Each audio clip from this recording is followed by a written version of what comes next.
for Dummies, darling. And in this video, we're going to talk about the 5 things that you do not want to do when growing a Paphiopedilum. Stay tuned, Foul Pals.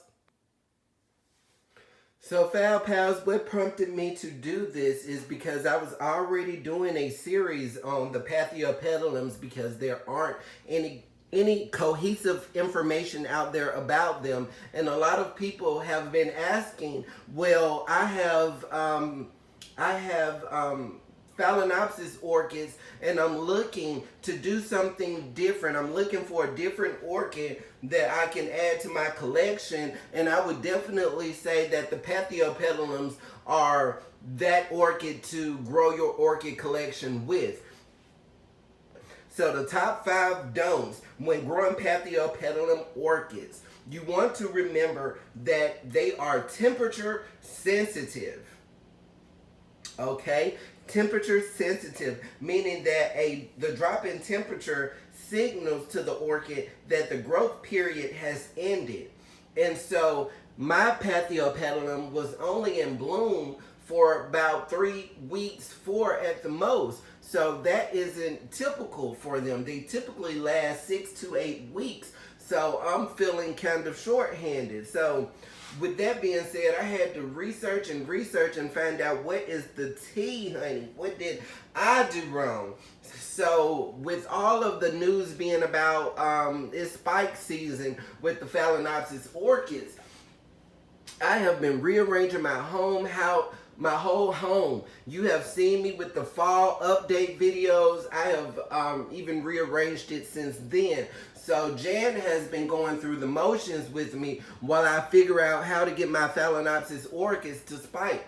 The temperature, like I said, they're temperature sensitive. So in the daytime, they typically like anywhere between 80 and 70 degrees Fahrenheit. And I'm sorry guys, if you aren't familiar with Fahrenheit, you have to do the equation for yourself through Google.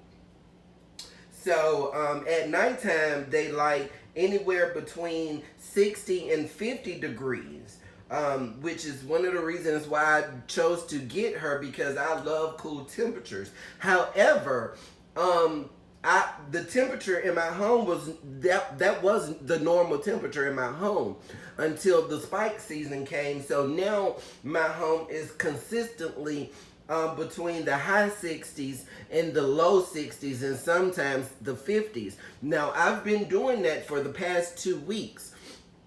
Now stay tuned, and all of this will come together as far as what happened to my Paphiopedilum Jan.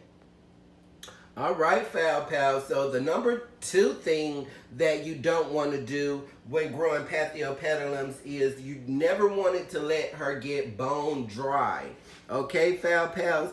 Now on my Paphiopedilum, I have her covered with a layer of moss just to keep that extra humidity around her. Now some people will even place some pebbles at the bottom of the pot or even packaging peanuts like I do when I'm repotting filling with moss, just to get that extra drainage at the bottom of the pot. Now typically you would need to water a Paphiopedilum once to twice a week, normally twice a week.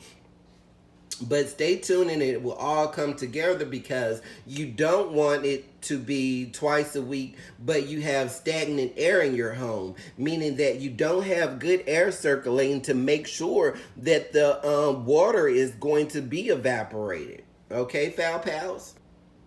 Now, speaking on as far as making sure that you have the extra drainage at the bottom of the pot, that's going to lead me to the number 3 thing, darling, that you do not want to do when growing a Paphiopedilum orchid.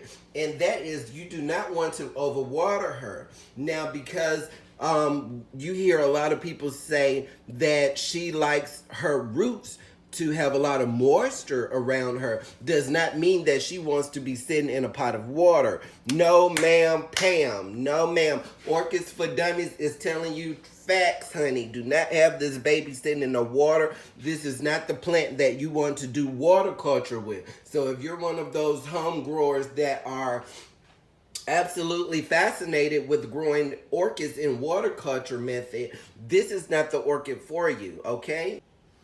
All right, Foul Pals. So the number four thing that you do not want to do when growing a Paphiopedilum orchid is have stagnant air, honey. Meaning that you don't have a good air circulation. The reason why Jan is sitting here moving and shaking is because I have good air circulating in my home, honey. We got the humidity going, the humidifier going, and we have fans going, okay? We have a ceiling fan, okay, darling?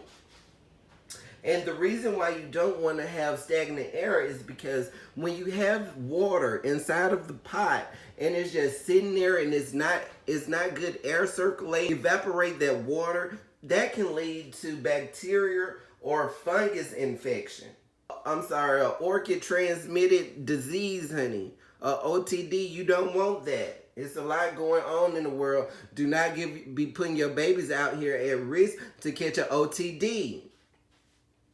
So, last but not least, Foul Pals, and to come to the conclusion of this video as to what happened to Jan, these Paphiopedilums are very sensitive to light, okay? Meaning that too much light or too little light could be detrimental to the orchid. That's what I'm trying to tell you. Fifth thing that you do not want to do when growing a Paphiopedilum is to give it too much or too little of light. A general rule of thumb is that they like the same type of light as a Phalaenopsis orchid. They do not like direct sunlight.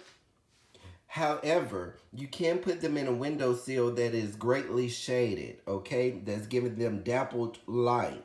If you don't have good lighting in your room or your grow space, like I told you, they could use artificial lighting. Now, how this all ties up to what happened to my beautiful Jan is, like I said, I was trying to get my fall setup going so I can get my orchids, my Phalaenopsis to spike for me. And I was thinking because the cooler temperatures, Jan was doing good. But because the temperatures dropped dramatically, she is under the impression that it's time for her to start growing, honey. So this yellow leaf right here is about to come on off. Now you have the dappling in the leaf. You have the yellow and the green, which means that she's getting just enough light.